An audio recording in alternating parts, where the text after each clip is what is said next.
ఎఫెసీ పత్రిక 6వ అధ్యాయము 10 నుండి 18 వచనముల వరకు చదువుకున్నాం. 10, 11 వచనాలు మరలా చదువుదాం. గమనించండి. తుదకు ప్రభు యొక్క మహాశక్తిని బట్టి ఆయన యందు బలవంతులై ఉండుడి. మీరు అపవాది తంత్రములను ఎదిరించుటకు శక్తిమంతులగునట్లు దేవుడిచ్చు సర్వాంగ కవచమును ధరించుకొనుడి. మరియు రక్షణ అను శిరస్త్రాణమును, దేవుని వాక్యము అను ఖడ్గమును ధరించుకొనుడి. కృప కలిగిన తండ్రి, ప్రేమ కలిగిన మా యేసయ్య, మరొకసారి మీ పాద సన్నిధికి వస్తూ ఉన్నాం. ఉదయ కాలము మీరు మాకు ఇచ్చిన ఈ వాక్య భాగములను బట్టి మిమ్మల్ని స్తుతిస్తున్నాం ప్రభువా. ఉదయ కాలము మాతో మాట్లాడండి, మమ్మల్ని దర్శించండి, మాకు అవసరమైన వర్తమానం మాకు అందించండి. నిలువబడిన మీ దాసుని మీ శిలువ చాటును మరుగుపరచండి, బలమైన సాధనముగా వాడుకోనండి. వీళ్ళ సేవకుని నోటి మాటలు, హృదయ ధ్యానము మీ దృష్టికి అంగీకారముగా చేయమని, ప్రతి ఒక్కరికి వినగల చెవు, సిద్ధమైన మనస్సు, వాక్యమును భద్రపరచుకొని హృదయమును అనుగ్రహించమని, అపవాది అంధకార శక్తులను బంధిస్తూ మమ్మల్ని మీ ఆధీనంలో ఉంచుకొని మనం వేడుకుంటూ మా ప్రభువును రక్షకుడైన యేసయ్య అతి పరిశుద్ధ నామములో విన్నపములు అడిగి వేడుకుంటున్నాం తండ్రి, ఆమేన్. స్పిరిచువల్ వార్ఫేర్ అనే అంశాన్ని మనం ధ్యానం చేస్తూ ఉన్నాం. ఆధ్యాత్మిక పోరాటం. ఆధ్యాత్మిక పోరాటంలో మన గురి ఏంటి అనేది మనం నేర్చుకున్నాం. ఏంటి మన గురి? స్థిరముగా నిలవబడాలి. అంతేకాదు, ఈ పోరాటంలో మనము వెనుదిరిగి పారిపోకుండా, సాతాను ఎంత భయంకరుడైనా, ఎంత శక్తిమంతుడైనా వాడి ఎదుట ధైర్యముగా మనం నిలవబడటానికి దేవుడు మనకొక సర్వాంగ కవచమును సిద్ధపరిచి ఇచ్చారు. ఈ సర్వాంగ కవచములోని ఒక్కొక్క భాగమును మనం ధ్యానం చేస్తూ వస్తున్నాం. మొట్టమొదటి పార్ట్ ఏంటి? సత్యము అను దట్టి, బెల్ట్ ఆఫ్ ట్రూత్. సత్యము యొక్క పనేంటి? అసత్యాన్ని ఎదుర్కోవటం కదా. సాతాను అసత్యముతో మన మీద దాడి చేసినప్పుడు సత్యముతో మనము వాడిని ఎదుర్కొనే నిమిత్తము మరి దేవుడు మనకిచ్చిన ఒక వస్త్రం అన్నమాట, ఒక కవచములోని ఒక భాగం. ఇది ఎప్పుడు మనం ధరించాలి. ఎందుకంటే సాతాను దాడి చేసేది ఎప్పుడూ అసత్యముతో. ఎందుకంటే వాడి నేచర్ అదనమాట, వాడి పని అది. వాడి దగ్గర ఉన్నంత అసత్యమే. వాక్యాన్ని వక్రీకరించడం, ఉన్నదాన్ని లేనట్లుగా చూపించడం, లేనిది ఉన్నట్లుగా చూపించడం వాడి యొక్క తంత్రం. కాబట్టి వాడి స్కీము అది. కాబట్టి ఆ స్కీమ్ని మనం ఎదుర్కోవాలంటే సత్యముతోనే మనం పోరాడాలి. రెండవ పార్ట్ ఏంటి? నీతి అను మైమరువు, బ్రెస్ట్ ప్లేట్ ఆఫ్ రైచియస్నెస్. ఏంటి దీని పని ఏంటి? నీతి అనే మైమరువు. మనం నీతిమంతులము కాదు, దేవుడు మనలను నీతిమంతులుగా తీర్చాడు. మూడవది ఏంటి చెప్పండి? సమాధాన సువార్త వలనైన సిద్ధ మనస్సు అను జోడు. సమాధాన సువార్త వలనైన సిద్ధ మనస్సు అను జోడు, the shoes of the gospel of piece. దేవుడు మనలను యేసయ్య ద్వారా తనతో సమాధాన పరచుకొని తర్వాత ఆయన చేసిన పని ఏంటంటే, ఈ సమాధాన పరచు పరిచర్యను ఎవరికి అప్పగించాడు? ఎవరైతే ఆయన ఇందు విశ్వాసం ఉంచినారో వారందరికీ. అందులో నేనుంటే నాకు, నీవుంటే నీకు. ఈ పరిచర్య మనకు అప్పగించబడింది. దేవుడు మనకిచ్చిన గొప్ప రెస్పాన్సిబిలిటీ ఏంటంటే, ఈ లోకంలో దేవునితో సమాధానము లేని వారిని దేవునితో సమాధానపరచటం. ఈ పాదరక్షలు మనకి రెండు రకాలుగా ఉపయోగపడతాయి. ఒకటి, శత్రువు ఎదుట స్థిరముగా నిలవబడటానికి పాదరక్షలు ఉపయోగపడతాయి. రెండవది, సువార్తను, సమాధాన సువార్తను మోసుకు వెళ్ళటానికి, అనేక ప్రాంతాలకు మనం తీసుకువెళ్ళటానికి ఈ పాదరక్షలు మనకు ఉపయోగపడతాయి. ఏ సమయంలోనైనా, ఏ పరిస్థితుల్లో అయినా, చీకట్లో అయినా ఈ పాదరక్షలు మన కాళ్లకు ఉంటే మనం వెళ్ళిపోవచ్చు. కాబట్టి శత్రువును మనము ఎదుర్కోవాలంటే, సువార్తను మనము ప్రకటించాలి అంటే మన పాదములకు ఈ పాదరక్షలు ఎప్పుడు ఉండి తీరాల్సిందే. ఎందుకంటే పౌలు భక్తుడు తిమోతికి రాస్తాడు, సమయమందును అసమయమందును దేవుని వాక్యాన్ని ప్రకటించడానికి ఒక సమయము లేదంట. సమయమందు అసమయమందు నువ్వు ప్రకటించు, ప్రయాసపడు అంటాడు పౌలు భక్తుడు తిమోతిని. కాబట్టి మనం కూడా ఈ సమాధాన స్వార్థ వలనైన సిద్ధ మనస్సు అనే జోడును మనం ఎప్పుడు ధరించుకొని ఉండాలి. అప్పుడే మనం సువార్తను ప్రకటించగలం. 4వది ఏంటి? విశ్వాసము అను డాలు, షీల్డ్ ఆఫ్ ఫెయిత్. దీని గురించి ప్రాముఖ్యంగా వ్రాయబడిన మాట ఏంటంటే, తెలుగులో అయితే ఇవన్నీ కాక అనే మాట రాశాడు. ఇంగ్లీష్లో అబౌవ్ ఆల్, వీటన్నిటికీ మించి. అంటే ఇవన్నీ ఒక ఎత్తు అయితే ఈ షీల్డ్ అనేది ఒక ఎత్తు. మనం డిఫెన్స్ చేసుకోవటానికి, మన ఎదుట ఉండే శత్రువును మనము ధీటుగా ఎదుర్కోవటానికి, ఎదుట నుండి వచ్చే బాణములైతేనేమి, ఈటలైతేనేమి, కత్తులైతేనేమి, వాటిని సమర్థవంతముగా ఎదుర్కోవటానికి, మనల్ని మనము కాపాడుకోవటానికి, రక్షించుకోవటానికి ఈ షీల్డ్ అనేది మనకు అవసరము. ఒక క్రైస్తవ విశ్వాసికి ఇయ్యబడిన ఈ డాలు ఏంటి అంటే విశ్వాసము. ఫెయిత్ అనే డాలు దేవుడు మనకిచ్చినాడు. అందుకనే పోయిన వారం మీకు జ్ఞాపకం చేశాను, ఈ లోకములో మనకు విలువైనవి అనుకున్నవి ఏదైనా కావచ్చు, వాటిని పోగొట్టుకున్నా పర్వాలేదు, ఆఖరికి మన ప్రాణము పోయినా పర్వాలేదు, కానీ మనము ఎన్నడూ కొనకూడనిది ఏంటి అంటే మన విశ్వాసం. నీతిమంతుడు విశ్వాస మూలముగా జీవించును. విశ్వాసము లేకుండా దేవునికి ఇష్టురాలై ఉండుట అసాధ్యము. అగ్ని బాణము ఏదైనా కావచ్చు, నీ విశ్వాసం అనే డాలుతో నీవు అగ్ని బాణములను ఎదుర్కోవాలా. విశ్వాసం అనే డాలుతో అగ్ని బాణములు నువ్వు ఆర్పుటకు శక్తిమంతుడు అవ్వాలా, శక్తిమంతురాలు అవ్వాలా. వాటిని ఆర్పకపోతే నువ్వు ఏదో ఒక బాణానికి బలైపోతావు. కాబట్టి వాటిని ఆర్పుటకు శక్తిమంతులు అగునట్లు అని రాశాడు. స్థిరంగా విశ్వాసముతో సాతాను ఎదుట మనం ఈ డాలు పట్టుకొని మనం నిలవబడాలా. స్మిర్నా సంఘాన్ని మీకు జ్ఞాపకం చేసినాను. స్మిర్నా సంఘము ప్రకటన 2వ అధ్యాయము 9వ వచనములో ఉంటుంది, నీవు పొందబోవు శ్రమలకు భయపడకుము. రాబోయే దినాలు మన విశ్వాసమునకు పరీక్ష నిమిత్తమే వస్తాయి. రాబో దినాలు మన విశ్వాసాన్ని ఎంతగా పరీక్షిస్తాయంటే మరణము వరకు పరీక్షించవచ్చు. రాబోతున్న పరిస్థితులు, జరుగుతున్న పరిణామాలు, రాజకీయ పరిస్థితులు, సామాజిక పరిస్థితులు, ఇవన్నీ మనకు వేటిని జ్ఞాపకం చేస్తున్నాయంటే కడవరి దినములలో క్రైస్తవులపై జరుగుతున్న దాడులను జ్ఞాపకం చేస్తా ఉన్నాయి. సాతాను యొక్క దాడిని మనకు జ్ఞాపకం చేస్తా ఉన్నాయి. సాతాను మన విశ్వాసం మీద ఏ విధంగా దాడి చేస్తాడో ఇవన్నీ మనకు కొన్ని పరీక్షలుగా మనకు కనపడతా ఉన్నాయి.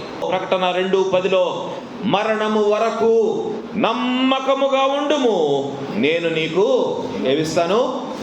జీవ కిరీటం ఇస్తాను. మరణం వరకు నమ్మకముగా ఉండు. ఏ మాటలు జ్ఞాపకం చేస్తానంటే ఇక్కడ నీ ప్రాణము పోయినా పర్వాలేదు, కానీ నీ విశ్వాసాన్ని నీవు కాపాడుకో. నువ్వు నమ్మకముగా ఉండు, నన్ను నమ్ము, నా యందు విశ్వాసం ఉంచు అని ప్రభువు జ్ఞాపకం చేస్తూ ఉన్నాడు. ఎందుకంటే మనకు జీవ కిరీటం ఈ లోకంలో పోయేది మన ప్రాణమే, కానీ విశ్వాసమును కోల్పోతే మనం ఎక్కడుంటాం? నరకంలో, అగ్నిగుండంలో ఉంటాం. అందుకనే నీవు మరణము వరకు నమ్మకముగా ఉండు, నేను నీకు జీవ కిరీటము ఇస్తాను అంటున్నాడు.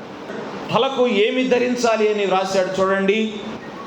రక్షణ అను శిరస్త్రాణము, హెల్మెట్ ఆఫ్ సాల్వేషన్. రోమా సైనికులు తమ తలలను భద్రముగా కాపాడుకోవటానికి హెల్మెట్ వాడేవారు.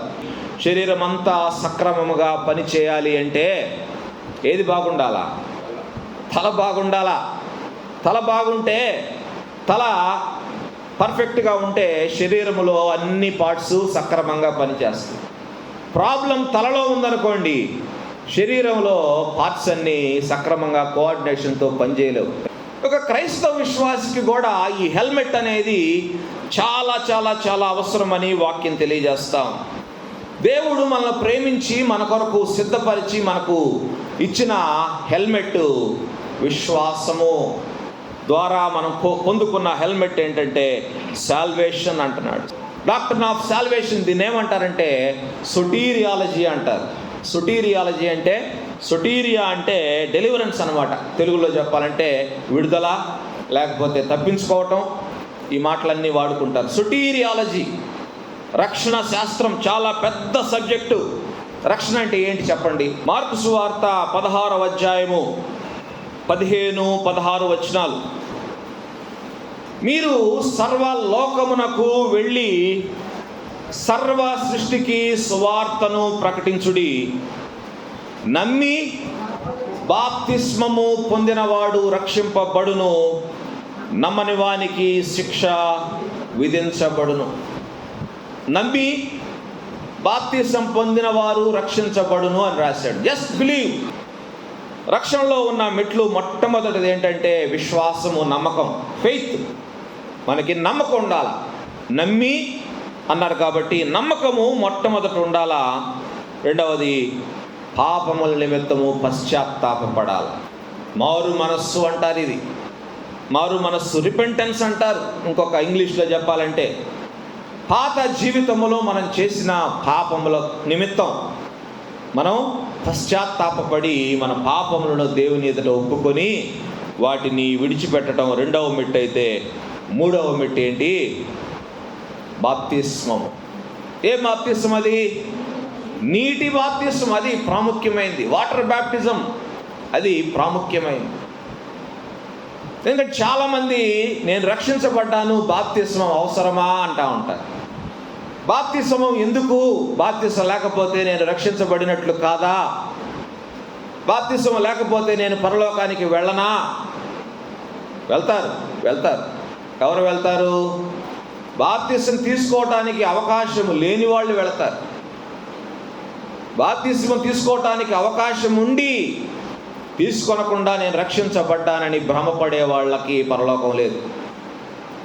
అది భ్రమ మాత్రమే. నమ్మి బాప్తిస్మము పొందిన వారు రక్షించబడతారు. ఇది దేవుని వాక్యం, నా సొంత మాటలుగా. నమ్మి బాప్తిస్మం పొందాలా. అది ఎట్లా? నీటి ద్వారా బాప్తిస్మము పొందాలి. విశ్వాసం అంటే నేను నమ్మాను అనటానికి విశ్వాసము సరిపోతుంది. నీ విశ్వాసము లోకానికి నువ్వు ఎట్లా తెలియజేయాలి? నీటి బాప్తిస్మము ద్వారా. నీటి బాప్తిస్మము ద్వారా మన విశ్వాసము లోకానికి తెలియజేయబడాలి. ఇదిగో నేను రక్షించబడ్డాను, నా పాపములను నేను దేవుని ఎదుట ఒప్పుకున్నాను, నా పాపములకు నేను ప్రాయశ్చిత్తం పొందాను, నేను మారు మనసు పొందాను, ఈ రోజు నుంచి I am a transformed person. నా జీవితము మారిపోయింది, నా బ్రతుకు మారిపోయింది, నేను ప్రభు కొరకు ఇక బతుకుతాను. ఇప్పటి వరకు నా కొరకు నేను బ్రతికాను, ఇక నుండి నా ప్రభు కొరకు నేను బ్రతుకుతానని సమాజానికి, లోకానికి, సంఘానికి చాటి చెప్పటమే బాప్తిస్మం. చాలామంది బాప్తిసాన్ని నెగ్లెక్ట్ చేస్తూ ఉన్నారు. బాప్తిస్మం విషయంలో చాలామంది వెనకడుగు వేస్తూ ఉన్నారు. బ్రతుకులు మార్చుకోవటం అనేది చాలా పెద్ద సంగతే. ఇది జీవితాన్ని మార్చుకోవటం అనేది, పాత జీవితాన్ని, పాత అలవాట్లను, పాత ఆలోచన విధానాన్ని, వీటన్నిటినీ మార్చుకోవటం చాలా కష్టమే. కానీ రక్షణ అనేది చాలా ప్రాముఖ్యమని వాక్యం మనకు తెలియజేస్తాం. రోమాపత్రిక 10వ అధ్యాయము 9వ వచనంలో రాస్తాడు రక్షణ ఎట్లా పొందాలి అనే సంగతిని. యేసు ప్రభువు అని నీ నోటితో ఒప్పుకొని దేవుడైనను మృతుల్లో నుండి లేపనని నీ హృదయమందు విశ్వసించిన ఎడల నీవు రక్షించబడదు.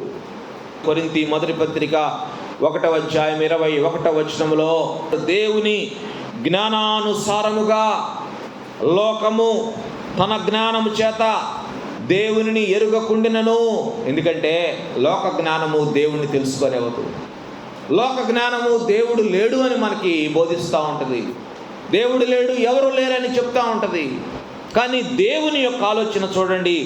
దేవునిని ఎరుగకుండినను సువార్త ప్రకటనను వెర్రితనము చేత నమ్ము వారిని రక్షించుట దేవుని దయాపూర్వక సంకల్పం. It's a loving gift from God. అంతేగాని మనము ఏదో సంపాదించుకున్నది కాదు. దేవుని యొక్క దయాపూర్వక సంకల్పములో భాగమే ఈ రక్షణ. ఎవరిని రక్షిస్తారంట ఆయన? నమ్ము వారిని రక్షించుట దేవుని సంకల్పము, దయాపూర్వక సంకల్పం. దేవుడు తన దయను బట్టి, ప్రేమను బట్టి, కృపను బట్టి నరకాగ్నిలో మనం ఉండటము ఇష్టము లేక దేవుడు చేసిన గొప్ప ఏర్పాటు రక్షణ. రక్షణను నిర్లక్ష్యము చేస్తూ ఉన్నారు. ఎందుకని రాశాడు, ఇంత గొప్ప రక్షణను నిర్లక్ష్యము చేసిన ఎడల ఎలాగూ తప్పించుకుంటాం.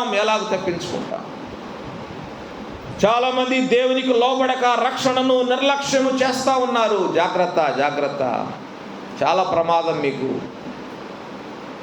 ఎలాగూ తప్పించుకుంటావు నీవు దేవుని ఉగ్రత నుండి? ఆ ఉగ్రత నుంచి తప్పించడానికే కదా దేవుడు తన దయాపూర్వక సంకల్పము చొప్పున ఈ ప్రణాళిక వేసినాడు. మనలందరినీ రక్షించడము దేవుని దయాపూర్వక సంకల్పం. ఆయన ఫిలిప్పీ చెరసాల నాయకుడు అడిగాడు, అయ్యా, పౌలు శీలను అడుగుతా ఉన్నాడు, అయ్యా, రక్షణ పొందుటకు మేమేమి చేయాలి, ఏం చేయాలి? పౌలు భక్తుడు ఆయనతో చెప్పాడు, ప్రభు అయిన యేసునందు విశ్వాసముంచుము, అప్పుడు నీవును నీ ఇంటి వారును రక్షణ పొందుదురు. అపోస్తల కార్యం 16వ అధ్యాయము 32వ వచనములో, వారి శరీరము ఎన్ని గాయములైనా, రక్తాలు కారుతున్నా, చలికి వణుకుతా ఉన్నా, వారు ఆ రాత్రే వారికి వాక్యమును బోధించినారు. 33వ వచనములో, ఆ రాత్రే అతడును అతని ఇంటి వారందరూ బాప్తిస్మము పొందారంట. ఎంత గొప్ప సంగతి! నమ్మి బాప్తిస్మము పొందినవాడు రక్షించబడును. 34వ వచనంలో రాశాడు, ఆ చెరసాల నాయకుడు దేవుని యందు విశ్వాసముంచిన వాడై తన ఇంటి వారందరితో కూడా ఆనందించాడంట. రక్షణ కార్యంలో మెట్లు అర్థమైనవి అని అనుకుంటున్నాను. రక్షణ కార్యంలో ఒక్కొక్క మెట్టు మరి ఈయన యొక్క రక్షణ కార్యంలో మీకు అర్థమైనవి అని అనుకుంటున్నాను. ఆయనలో రక్షణ కార్యము వారి మాటలు విని నమ్మటంతోనే ఆగిపోలేదు. ఆ తర్వాత ఏం జరిగింది?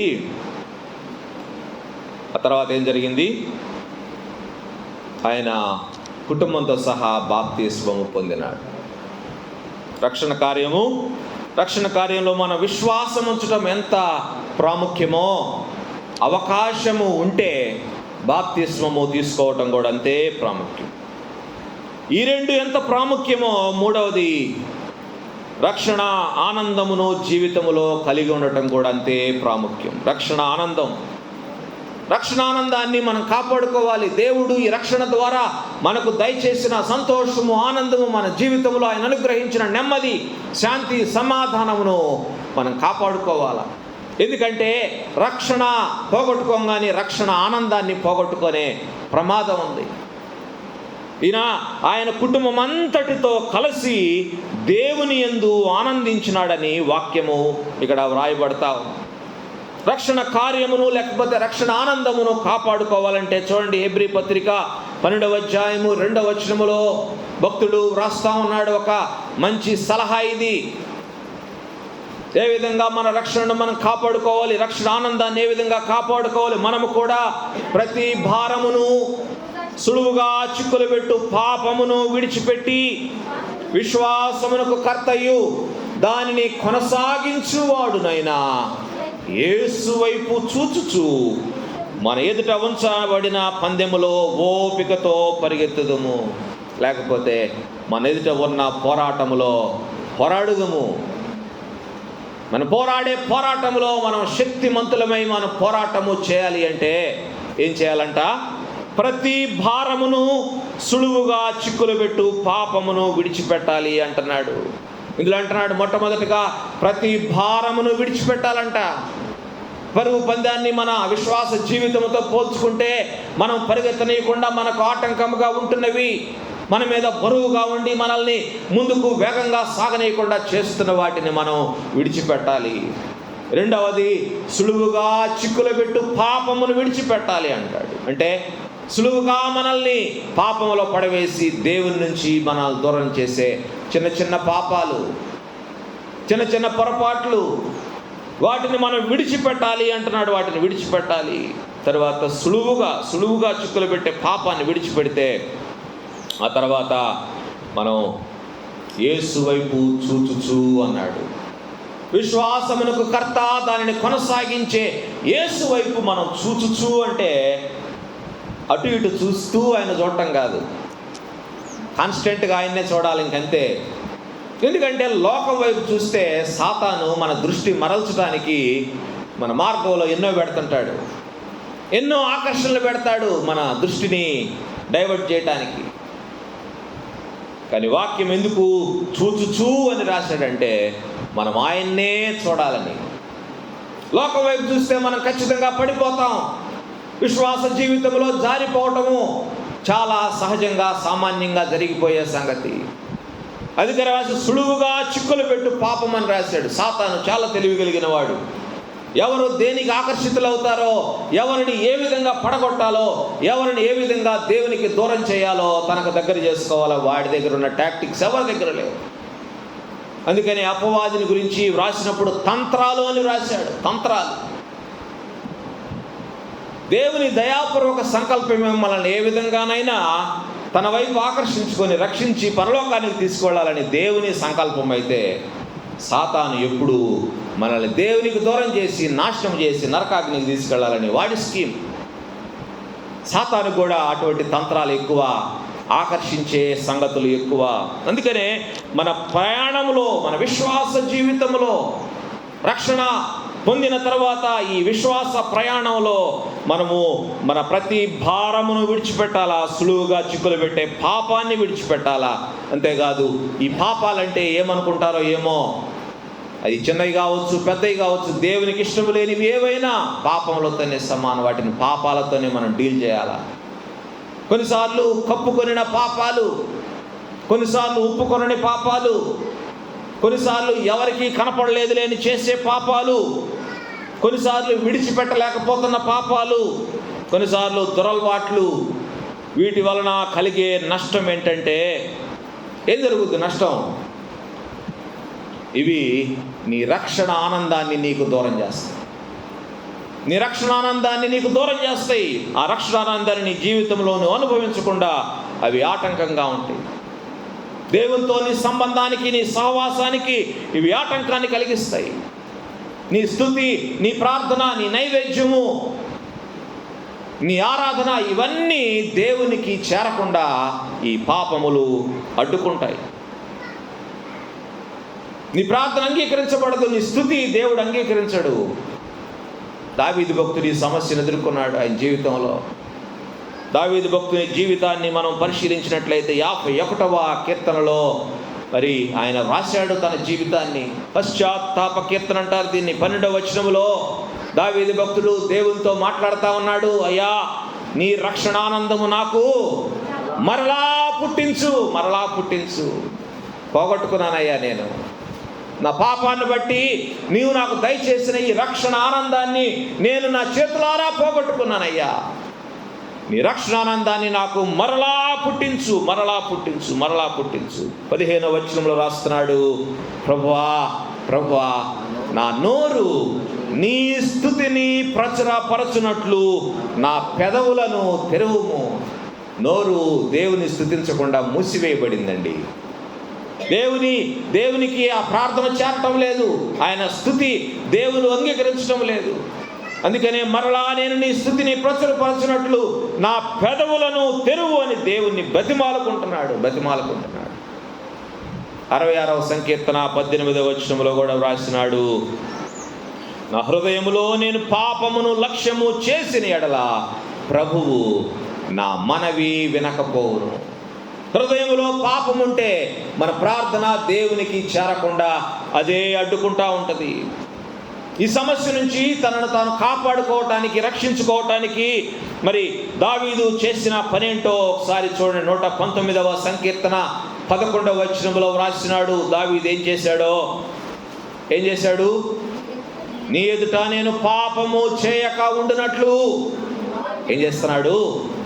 నీ వాక్యమును నా హృదయములో ఉంచుకొని ఉన్నాను, నా హృదయములో ఉంచుకొని ఉన్నాను. పౌలు భక్తుడు ఏమంటున్నాడు చూడండి, విశ్వాసమునకు కర్త దానిని కొనసాగించువాడునైనా యేసు వైపు చూచుచూ అన్నాడు. వీ షుడ్ లుక్ అంటు జీసస్, ఎందుకంటే he is the founder and perfecter of faith. ఆయన విశ్వాసమునకు కర్త, దానిని కొనసాగించేవాడు కనుక ఆయన వైపు చూస్తూ మనం ఈ విశ్వాస ప్రయాణంలో కొనసాగాలి. అంతేకాదు దేవుని వాక్యమును మన హృదయాలలో భద్రం చేసుకోవాలి.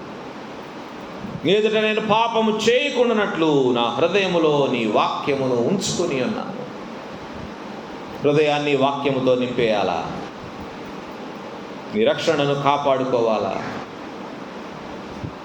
ఇది కాలము రక్షణ పొందని వారు ఇంకా ఇక్కడ ఎవరైనా ఉన్నట్లయితే రక్షణ పొందటానికి ఇది అవకాశం. రక్షణ పొందటానికి రేపు ఎల్లుండనే సమయం ఉండవండి, సమయం ఉండవు. ఎప్పుడు ఏమి జరుగునో మనకు తెలియదు, ఏమి జరుగుతుందో మనకు తెలియటం లేదు. చాలా భయంకరమైన పరిస్థితులు మనం చూస్తూ ఉన్నాం. టైము మన చేతిలో లేదు, రక్షణ పొందటానికి సమయం లేదు. ఈరోజే రక్షణ దినం.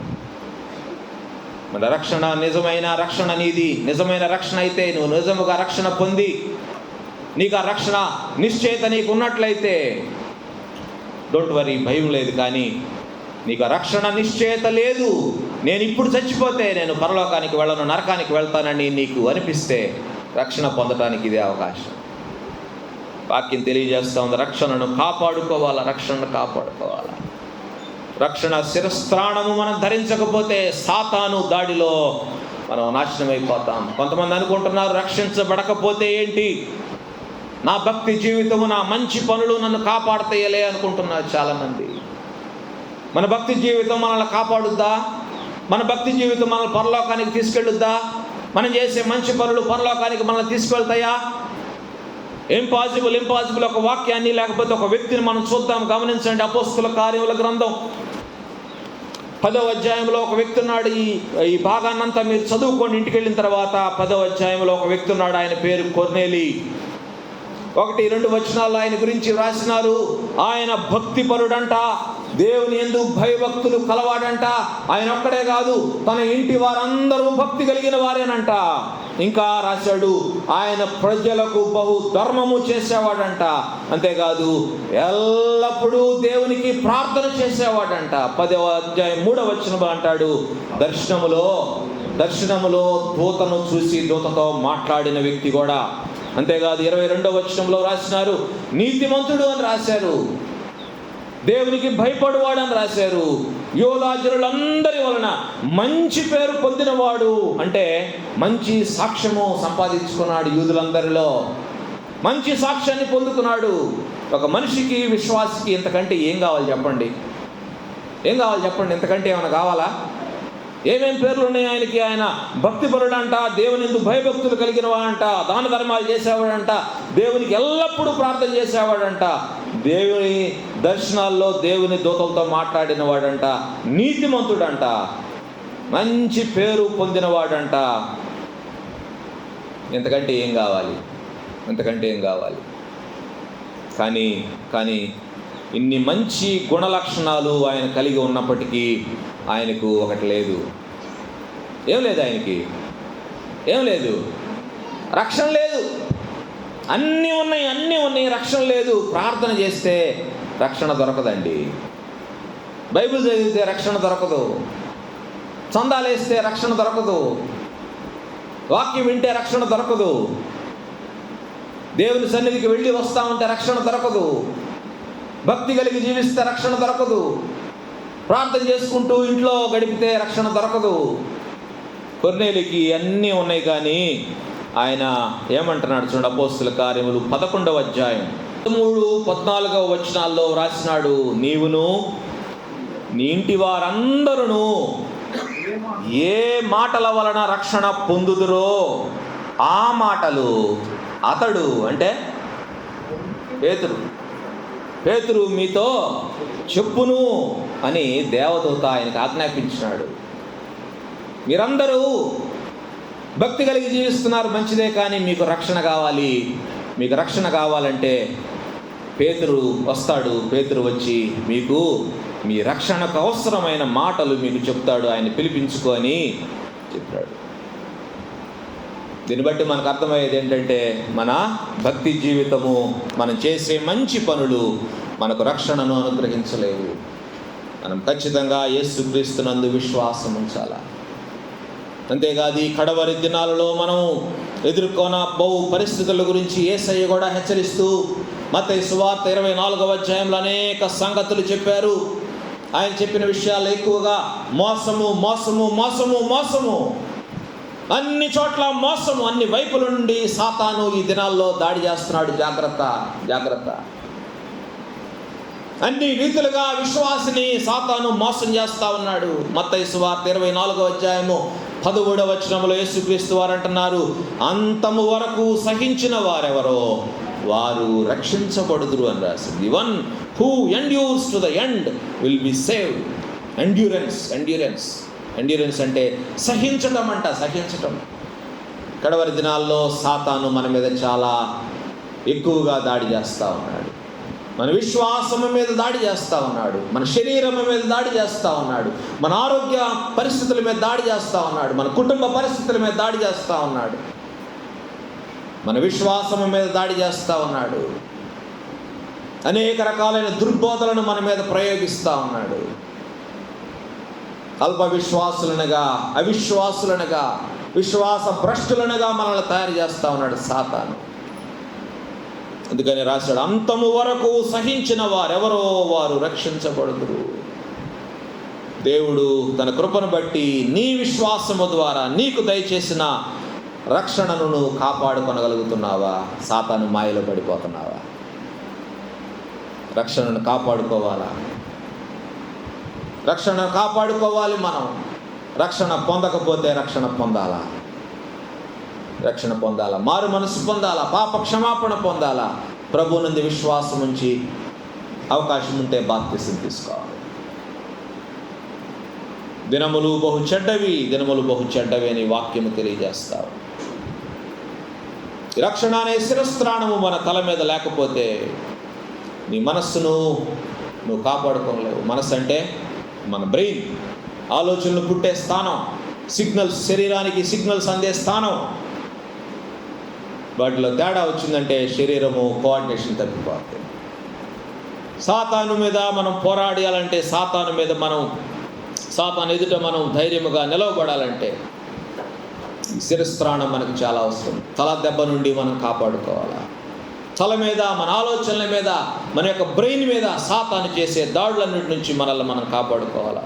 అది లేకపోతే ఈ లోకంలో బ్రతకడం చాలా కష్టం. Keep your mind protected.